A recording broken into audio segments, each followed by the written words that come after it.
안녕하세요. 최근에요. AST 스페이스 모바일 CEO 아벨 아벨란의 금융거래 소식이 있었어요. 이런 뉴스는 항상 좀 궁금증을 자아내죠. 이게 그냥 단순한 개인 재정 관리일까요? 아니면 뭐 다른 뜻이 있는 걸까요? 네, 특히 이런 혁신 기술 기업 리더의 움직임은 시장에 여러 가지 신호를 줄 수 있으니까 더 그렇죠. 맞아요.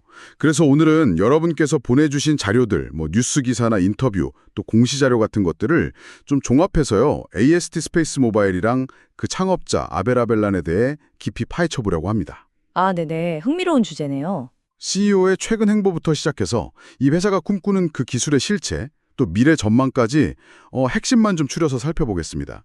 이번 이야기를 통해서 아벨란 CEO의 그 결정 배경을 좀 이해하고 또 위성 휴대폰 직접 통신, 이게 참 대단한 기술인데 이 기술의 가능성하고 현실적인 과제들, 이런 걸 명확히 짚어보는 게 저희 목표입니다. 좋습니다.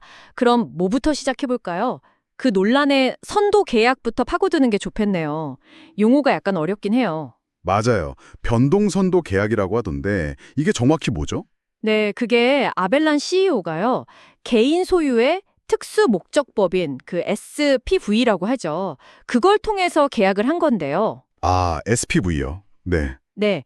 보통 뭐 자산 분리하거나 특정 금융 조건 맞출 때 쓰이는 방식이고요.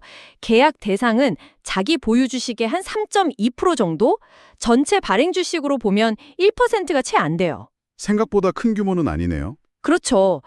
근데 중요한 건 이걸 지금 당장 파는 게 아니라는 거예요.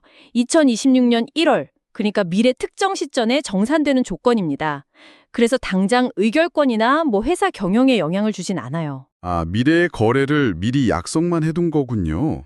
근데 왜 변동선도 계약일까요? 가격이 정해진 게 아니라. 네, 그게 또 재미있는 부분인데요.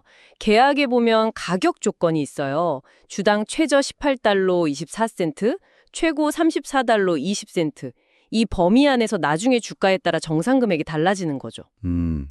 그러니까 주가가 오르면 더 받을 수도 있고 떨어져도 최소한은 보장받는 그런 구조인가요? 그렇죠.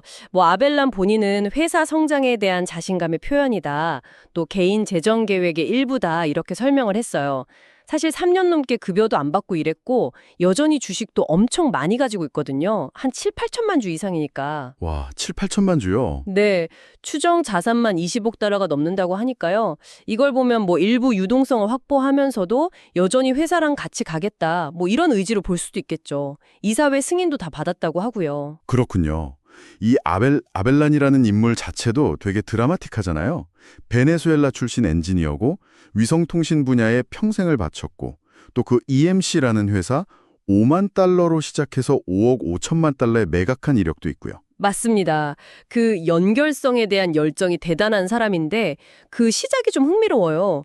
젊었을 때 아프리카에서 외교 공관들 인터넷 연결해주는 일을 했대요. 아, 직접 현장에서? 네, 그때 이 통신 연결이라는 게 사회 경제적으로 얼마나 큰 변화를 가져오는지 직접 본 거죠. 그래서 연결성은 물이나 전기처럼 그냥 기본적인 인간의 권리다 이런 신념을 갖게 됐다고 합니다. 와, 그런 경험이 이런 거대한 비전으로 이어졌군요. AST 스페이스 모바일의 핵심 아이디어도 정말 놀랍잖아요. 그냥 우리가 쓰는 스마트폰으로 바로 위성이랑 연결된다니? 이게 어떻게 가능한 거죠? 그렇죠. 진짜 발상의 전환이죠. 원래 위성통신은 막 비싼 특수 단말기 같은 게 꼭 필요했잖아요. 네, 맞아요. 위성 전화기 따로 있고 그렇죠. 근데 아벨라는 왜 일반 휴대폰은 안 되지? 이 질문을 던진 거예요. 핵심 기술은 이제 저궤도 위성망 스페이스 모바일인데요. 저궤도 위성망이요? 네. 지상에서 한 700에서 1500km 정도? 비교적 낮은 궤도의 위성을 띄우는 겁니다. 거리가 가까우니까 데이터 전송 지연 시간이 짧다는 장점이 있죠. 아하. 근데 넓은 지역을 다 커버하려면 위성이 많이 필요해서 AST는 한 90개 정도의 대형 위성을 띄울 계획이에요. 근데 기술적으로 그게 어떻게 가능한가요? 우리 스마트폰 신호가 그렇게 약한데 우주까지 가나요? 그게 이제 핵심인데요. 스마트폰 신호 자체는 약하죠.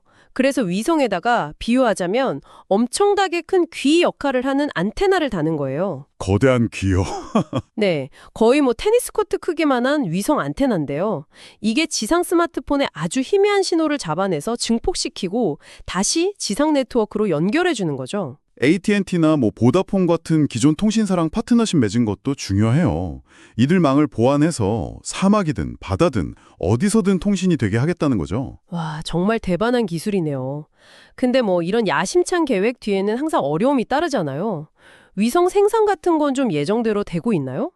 그 부분이 좀 지연되고 있는 건 맞아요. 원래 월 6기 생산 목표였는데 아직 거기까진 못 갔고 첫 상용 위성 5기, 블루버드라고 부르는데 이것도 발사가 좀 늦어졌어요. 늦어졌다고요? 얼마나? 원래 계획보다는 좀 밀려서 아마 올해 여름쯤 발사를 준비 중인 걸로 알려져 있습니다. 근데 우주 기술이라는 게 워낙 복잡하고 테스트도 까다로워서요. 이런 지연이 아주 드문 일은 아니에요. 그래도 투자자 입장에서는 좀 불안할 수 있겠는데요. 그럴 수 있죠. 그래도 긍정적인 건 부품의 한 95%를 자체 생산하는 수직 계열화를 이뤘다는 점, 그리고 텍사스에 생산 시설이 있어서 여러 이점이 있다는 점이에요. 천문학계에서 제기하는 관측 방해 우려도 있긴 한데 이건 나사랑 협력해서 특수 도료를 쓰거나 비행 방식을 조절해서 최소화하려고 노력 중이라고 하고요. CEO 본인은 여전히 자신감이 넘나 보죠. 네, 최근 인터뷰 보면 기술이랑 계획에 대한 확신은 아주 강해 보입니다.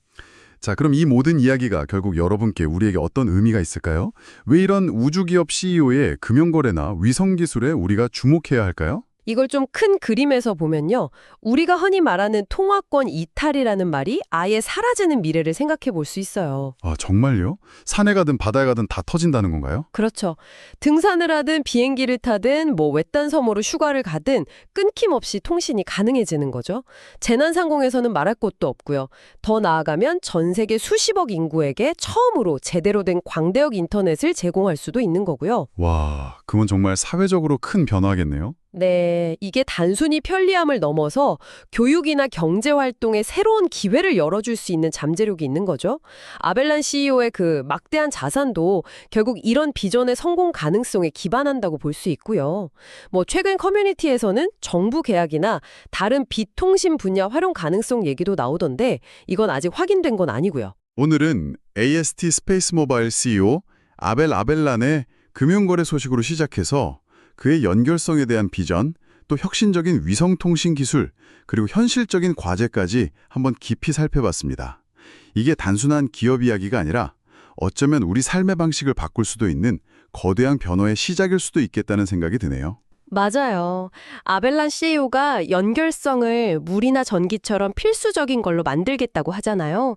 이걸 보면 앞으로 또 어떤 필수 서비스가 이 지상의 인프라를 넘어서 우주에서 직접 우리에게 제공될 수 있을지 그런 상상을 해보는 것도 상당히 흥미로운 지점인 것 같습니다.